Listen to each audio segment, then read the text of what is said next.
महामहिम राज्यपाल महोदय द्वारा राजस्थान की विधानसभा में रखा गया और जिस तरह से महामहिम महोदय द्वारा उनके मुखारविंद से इस राजस्थान के सर्वांगीण विकास के रास्ते पर तेज़ी से आगे बढ़ने की बात कही गई, निश्चित तौर पर हमें आगे बढ़ना चाहिए, लेकिन आगे बढ़ने के लिए किस तरह से राजस्थान की जनता के लिए विकास के सभी द्वार हमें खोलने चाहिए, इस बात पर भी हमें मनन करना चाहिए। महामहिम राज्यपाल महोदय का जो अभिभाषण था, केवल सरकार के हम इसको आत्म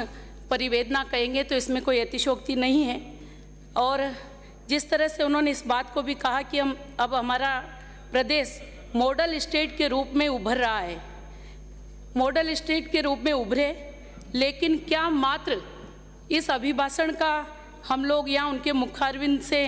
केलवा दे पढ़वा दे, इससे ये संभव नहीं होगा। मैं कहूँगी कि अगर इसमें इस बात को भी हम रखते कि डबल, जो आपने कहा कि डबल डिजिट की जीडीपी ग्रोथ रेट के साथ देश में दूसरा स्थान राजस्थान का प्राप्त हुआ है, लेकिन एक बात और अगर इसमें जोड़ दिया जाता कि मोदी जी के नेतृत्व में G20 और SCO की जो हमें प्रतिष्ठित अंतर्राष्ट्रीय हमारी जो संगठन है उसकी अध्यक्षता करने के बाद लंबे समय के बाद ये अवसर प्राप्त हुआ है, निश्चित तौर पर वो भी राजस्थान का एक गौरव है। ये भी अगर हम इसमें लिखवाते तो निश्चित तौर पर राजस्थान के ये सभी विधायक सम्मान्य राज्यपाल महामहिम महोदय को भी धन्यवाद देते और राजस्थान सरकार को भी धन्यवाद देते। मैं आज के दिन इतना ही कहूँगी कि जिस तरह से हम देख रहे हैं विगत 4 वर्षों में प्रदेश में कानून व्यवस्था की जो स्थिति बिगड़ी है, ये हम सभी को मालूम है, ज़्यादा कुछ कहना नहीं चाहती। कई बार पेपर लीक हुए, सरेआम हत्याएं हुई, महिलाओं पर अत्याचार हुए, बिजली और पेट्रोल की कीमतें प्रदेश में अन्य राज्यों से अधिक है और युवा वर्ग जो बेरोजगार है, किसान व कर्मचारी वर्ग सभी अपने आप को ठगा सा महसूस कर रहा है। निश्चित तौर पर ये विचार करने की बात है। मैं आज के दिन ये भी कहूँगी कि चिरंजीवी योजना, सम्मान्य हमारे मंत्री महोदय भी सब यहाँ विराजमान हैं, मैं आपके माध्यम से सभापति महोदय ये भी कहूँगी कि चिरंजीवी योजना का हम सभी वाही वाही कर रहे हैं, लेकिन हकीकत में आप और हम जब क्षेत्र में जाते हैं, जो बातें हम लोगों के सामने आती है और जैसा कि हमने देखा कि किस तरह से इस कार्ड को लेकर हमारे बंधु निजी हॉस्पिटलों में घूमते रहते हैं, कभी वहाँ से भगा दिया जाता है, फिर दूसरे हॉस्पिटल में जाते हैं। क्योंकि मैं जहाँ रहती हूँ मेरे आसपास सारे प्राइवेट हॉस्पिटल है, कई बार ऐसा मंजर देखने को मिलता है और उस बात से मन में पीड़ा होती है। निश्चित तौर पर हम सभी हॉस्पिटलों को पाबंद करें कि जो भी ग्रामीण क्षेत्र से या शहरी क्षेत्र से बंधु इस योजना के लाभ के लिए आए, उसे इधर उधर गुमराह न किया जाए, तो निश्चित तौर पर इस योजना को लाना सार्थक होगा। और लंपी वायरस की वजह से हम लोगों ने देखा है कि राजस्थान में 10 लाख गोवंश हमारा ख़त्म हो चुका है। इस बात पर भी हमें आने वाले समय में क्या करना है और किस तरह से राजस्थान के गोवंश को बचाना है, इसकी रूपरेखा भी अगर हम तैयार करेंगे तो निश्चित तौर पर राजस्थान में हमारे गोवंश के लिए एक बहुत अच्छी बात होगी। और साथ ही साथ मैंने कितनी बार सुना, सम्मान्य मंत्री महोदय ने भी कहा, सीएम साहब ने पिछली बार भी पिछले सत्र में अपने भाषण में कहा और महामहिम राज्यपाल महोदय द्वारा भी कहलवाया गया कि बिजली में हम सरप्लस है, हमारी कई इकाइयाँ बिजली उत्पादन कर रही है। फिर आखिर में ये स्थिति क्यों बनी हुई है कि गांव की जनता, हमारी बहनें जब नरेगा की मजदूरी से आती है, खेत में से आती है, खाना बनाने के लिए चौक पर बैठती है और बिजली गुल हो जाती है, सवेरे बिजली गुल हो जाती है। मेरी विधानसभा की ये हालत है कि बिजली जाने की वजह से पानी की टंकियां खाली रहती है और पानी के लिए दर दर की ठोकर खाते हैं। ऐसी स्थिति वहाँ की जनता की बनी हुई है। मैं आज के दिन यही कहूँगी कि आने वाले समय में अगर हम राजस्थान को एक मॉडल बनाना चाहते हैं तो जिस तरह से हमारे किसान लगातार हम देख रहे हैं जिनकी ज़मीनें नीलाम हो रही है, 18,000 से ज़्यादा किसानों की ज़मीन नीलाम होना और 200 किसानों का आत्महत्या करना, इस बात पर हमें सोचना पड़ेगा कि हम कैसे किसान को मजबूत करें कि जिससे ये सारी बातें किसानों की रुके। क्रॉप कटिंग के माध्यम से उन्हें हम मुआवजा देने का काम करें। 2021 में अतिवृष्टि जब आई थी तो मेरी विधानसभा में किसानों को बस 2 मिनट में समाप्त करें। समय देख लीजिए साहब, 8 मिनट मुझे दीजिए।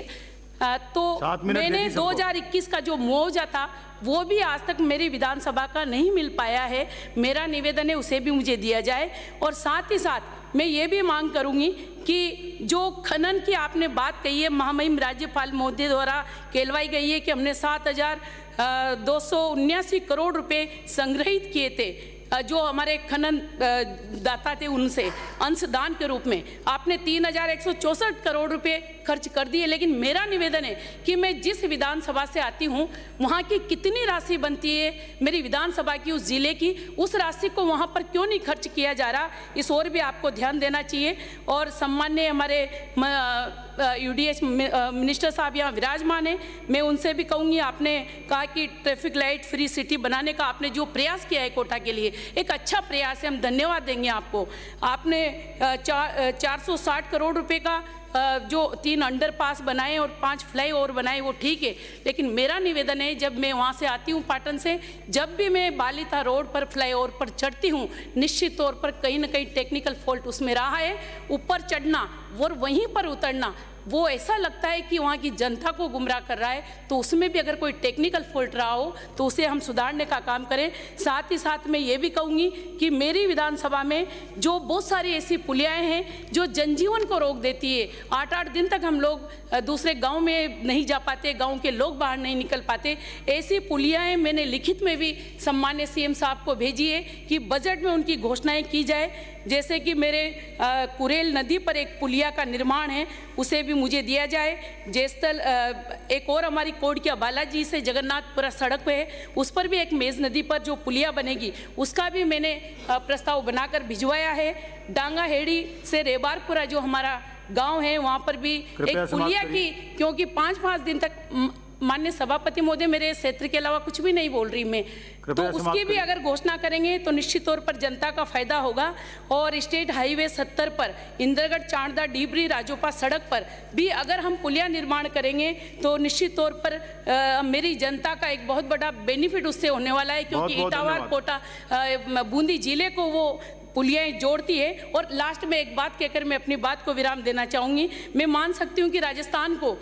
निश्चित तौर पर आपने विकास की श्रेणी में आगे बढ़ाया है, अपराध को रोकने का प्रयास किया होगा, लेकिन अपराध के क्या आंकड़े ये हम सब ने देखे हैं। 8 लाख से ज़्यादा, 8.5 लाख से ज़्यादा मुकदमे दर्ज होना और साथ ही साथ